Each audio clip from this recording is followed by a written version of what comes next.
இன்றைய காலை பொழுதிலும் கூட இது வானத்தின் வாசல் ஊழியத்தின் மூலம் உங்களை சந்திப்பதில் கர்த்தருக்குள் மிகுந்த சந்தோஷம் அடைகிறேன். என்னுடைய காரியத்தை யார் செய்து முடிப்பார்கள்? என்னுடைய வேலை விஷயத்தில் நான் பிரயாசப்பட்டு கொண்டிருக்கிறேன். அந்த காரியம் எப்பொழுது ஜெயமாய் மாறும்? என் குடும்ப காரியம் எப்பொழுது ஜெயமாய் மாறும்? என்னுடைய வழக்கு விஷயம் எப்பொழுது ஜெயமாய் மாறும்? என்னுடைய எல்லா தேவைகளும் எப்பொழுது நிறைவேறும் என்று அநேகர் தேவ சமூகத்தில் காத்து கிடக்கிறீர்கள் அல்லவோ? உங்களை பார்த்துத்தான் ஆண்டவர் சொல்லுகிறார், உனக்காக யாவையும் செய்து முடித்து விட்டேன் என்று. இன்றைய காலை பொழுதில் ஒவ்வொரு குடும்பங்களையும் பார்த்து ஆண்டவர் வாக்கு கொடுத்து கொண்டிருக்கிறார். இன்றைய காலை பொழுதிலும் கூட ஆண்டவர் உங்களுக்கு தரக்கூடிய நல்ல வார்த்தை என்னவென்றால், சங்கீதங்களின் புஸ்தகம் 138 சங்கீதம் 8 வசனம் இவ்வாறாக சொல்லுகிறது, கர்த்தர் எனக்காக யாவையும் செய்து முடிப்பார். வசனம் இவ்வாறாக சொல்லுகிறது, கர்த்தர் எனக்காக யாவையும் செய்து முடிப்பார். ஆண்டவர் குடும்பங்களை பார்த்து சொல்லுகிறார், உங்களுக்காக நான் யாவையும் செய்து முடித்து விட்டேன் என்று. இன்றைய காலை பொழுதில் ஒவ்வொரு குடும்பங்களையும் பார்த்து ஆண்டவர் வாக்கு கொடுத்து கொண்டிருக்கிறார். இன்றைக்கு அநேகர் பல காரியங்களை செய்து கொண்டிருக்கிறார்கள், பிரயாசப்பட்டு கொண்டிருக்கிறார்கள். இந்த காரியத்தை பெற்றுக்கொள்ள வேண்டுமென்று ஓடிக்கொண்டிருக்கக்கூடிய ஜனங்கள் அநேகம் உண்டு. தேவ சமூகத்தில் காத்து கிடந்து தேவனோடு பேசி தேவனோடு உறவாடி தேவனோடு உலாவிக் கொண்டிருக்கக்கூடிய ஜனங்கள், என்னுடைய காரியத்தை கர்த்தர் எப்பொழுது நிறைவேற்றி தருவார், நான் எப்பொழுது அதை வெற்றியாய் முடித்து கொள்வேன் என்று அநேகர் பிரயாசப்பட்டு கொண்டிருக்கும் போது ஆவியானவர் சொல்லுகிறார், என் சமூகத்தில் வந்து அமர்ந்திருக்கக்கூடிய உன்னுடைய காரியம் அத்தனையும் நான் செய்து முடித்து தருவேன் என்று ஆவியானவர் குடும்பங்களை பார்த்து ஆண்டவர் வாக்கு கொடுத்து கொண்டிருக்கிறார்.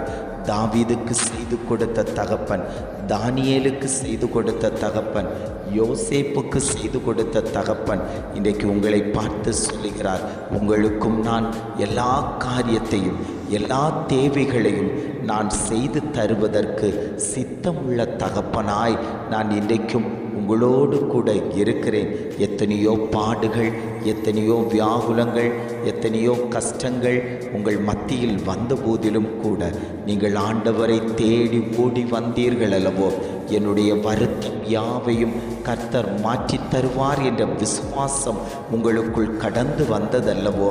ஆவியானவர் உங்கள் மேல் நோக்கமாயிருந்து அவருடைய கண் உங்கள் மேல் பதிக்கப்பட்டிருக்கிறதுனால ஆண்டவர் சொல்லுகிறார், உன் காரியம் ஜெயமாய் மாற்றப்படும். வாஞ்சையுள்ள ஆத்துமாவை திருப்திப்படுத்தக்கூடிய தகப்பன் இன்றைக்கு உங்களை பார்த்து சொல்லுகிறார், என்னிடத்தில் நீ வாஞ்சையாய் இருக்கிறபடியால் நான் உன்னை உயர்ந்த அடைக்கலத்திலே வைப்பேன் என்று ஆவியானவர் குடும்பங்களை பார்த்து ஆண்டவர் பேசிக்கொண்டிருக்கிறார். ஆண்டவர் செய்ய போகிற நன்மைகளை, ஆண்டவர் செய்ய போகிற காரியங்களை சத்துருவானவர் பார்த்துவிட்டு தடை பண்ணுவதற்கு ஒவ்வொரு குடும்பத்திலேயும் பிரச்சனைகளை உண்டு பண்ணி கொண்டிருக்கக்கூடிய பொல்லாத சக்திகள் இன்றைக்கு அநேக குடும்பங்களை வேட்டையாடி கொண்டிருக்கிறது. எந்த நன்மைகளையும் கையில் பெற்றுக்கொள்ள முடியாதபடிக்கு தவிக்க விடக்கூடிய அனுபவம் இன்றைக்கு அநேக குடும்பங்களில் காணப்பட்டு கிடக்கிறது. பிள்ளைகளுடைய வாழ்க்கையில் பிரச்சனை, பொருளாதாரத்தில் பிரச்சனை, வேலை விஷயத்தில் பிரச்சனை, புருஷனார் பிரச்சனை, இப்படி பல பிரச்சனைகளை வீட்டுக்குள்ளாடியே ஆரம்பிக்க வைத்து அந்த காரியத்தை அவன் செய்து கொடுக்க முடியாமல் சிக்கி திணறிக் கொண்டிருக்கக்கூடிய அநேக ஜனங்கள் உண்டு. எப்பொழுது என்னுடைய காரியத்தில் ஒரு மாற்றம் உண்டாகும், கர்த்தர் எனக்காக எப்பொழுது எல்லாவற்றையும் செய்து தருவார் என்று வாஞ்சியோடு கேட்டுக்கொண்டிருக்கக்கூடிய குடும்பங்கள் உண்டு. ஆண்டவர் சொல்லுகிறார், நான் எல்லாவற்றையும் உனக்காக செய்து முடித்து தருவேன்.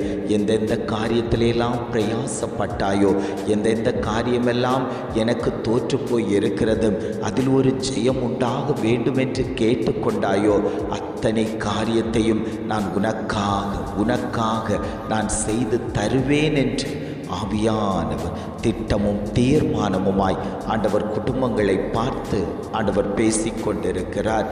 இந்த வார்த்தை எனக்குத்தான் ஆண்டவரே, இந்த வார்த்தை என் பிள்ளைக்குத்தான் ஆண்டவரே, இந்த வார்த்தை என் குடும்பத்துக்குத்தான் ஆண்டவரே, இந்த வார்த்தை என் தொழிலுக்குத்தான் சொல்லி எத்தனை பேர் வாஞ்சியோடு பிடித்து கொள்ளுகிறீர்களோ அத்தனை பேரையும் பார்த்து ஆண்டவர் சொல்லுகிறார், அந்த அபிஷேகம் குடும்பத்தில் விழப்போகிறது, அந்த காரியம் ஜெயமாய் மாற்றப் போகிறது. நான் உன்னை இரத்தத்தால் கழுவி மீட்டெடுத்து வைத்திருக்கிறேன். நான் உனக்காக யாவையும் செய்து முடிப்பேன். நான் உன்னோடு சொன்ன அத்தனை வாக்கு தத்தங்களையும் நான் நிறைவேற்றி தருவேன். அது உன் கண்கள் காண அது நடக்கும். உன்னுடைய சிறையிருப்பும் மாற்றப்படும். உன்னை நான் கீர்த்தியும் புகழ்ச்சியுமாய் வைப்பேன். உன்னை நான் மேன்மையாக வைப்பேன். உன் பேரை பெருமைப்படுத்துவேன்.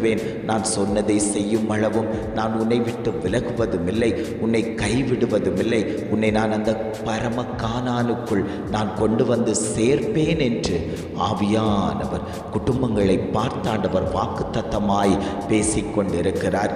எத்தனை பேர் ஆண்டவரே, நான் உம்மோடு கூட பிரயாணிக்கணும், நான் உம்மோடு கூட நடக்கணும், உம்முடைய கரத்தை பிடிக்கணும், நீர் என்னோடு கூட இருக்கணும்னு சொல்லி எத்தனை பேர் வாஞ்சித்து கேட்டுக்கொள்ளுறீங்க. அத்தனை பேரையும் பார்த்து ஆண்டவர் சொல்லுகிறார், நான் உனக்காக எல்லாவற்றையும் செய்து தருவேன் மகனே, நான் உனக்காக எல்லாவற்றையும் செய்து தருவேன் மகளே, நீ பயப்படாத, நான் உன்னோடு கூட இருக்கிறேன் என்று ஆவியானவர் துல்லியமாய் அவர் பேசிக்கொண்டிருக்கிறார். ஜெபிக்கலாமா? அன்பின் பரலோக பிதாவே, இந்த காலை பொழுதுக்காக நாங்கள் உமக்கு நன்றி செலுத்துகிறோம் ஆண்டவரே. இந்த காலை பொழுதிலும் கூட ஆண்டவர் எங்களுக்கு தந்த நல்ல வார்த்தைகளுக்காக நாங்கள் உமக்கு நன்றி செலுத்துகிறோம் ஆண்டவரே. கர்த்தர் எனக்காக யாவையும் செய்து முடிப்பார் என்று அழகான ஒரு வாக்குத்தத்தம் எங்களுக்காக தந்தீங்களே ஆண்டவரே, அதை நீர் செய்து முடிப்பீராக. என் பிள்ளைகளுடைய காரியம் ஜெயமாய் முடிக்கப்படட்டும், திருமண காரியம் முடிக்கப்படட்டும், வியாதியிலிருந்து ஒரு மாற்றம் உண்டாகட்டும். கர்த்தர் பெரிய காரியங்களை செய்யும்படியாய் நாங்கள் ஜெபிக்கிறோம் ஆண்டவரே. இதை கேட்டுக்கொண்டிருக்கக்கூடிய ஒவ்வொரு குடும்பத்தையும் கர்த்தர் ஆசீர்வதித்து அந்த குடும்பங்களில் இருக்கக்கூடிய அத்தனை காரியத்தையும் கர்த்தர் நிறைவேற்றி தரும்படியாய் நாங்கள் ஜெபிக்கிறோம் ஆண்டவரே. நீர் அப்படியே செய்து விட்டதற்காய் ஸ்தோத்திரம். உம்முடைய நாம மகிமைப்பட்டு விட்டதற்காய் ஸ்தோத்திரம். துதி கன மகிமை எல்லாம் உமக்கே செலுத்துகிறோம். மீட்பர் இயேசுவின் மூலம் ஜெபம் கேளும் நல்ல பிதாவே. ஆமென், ஆமென்.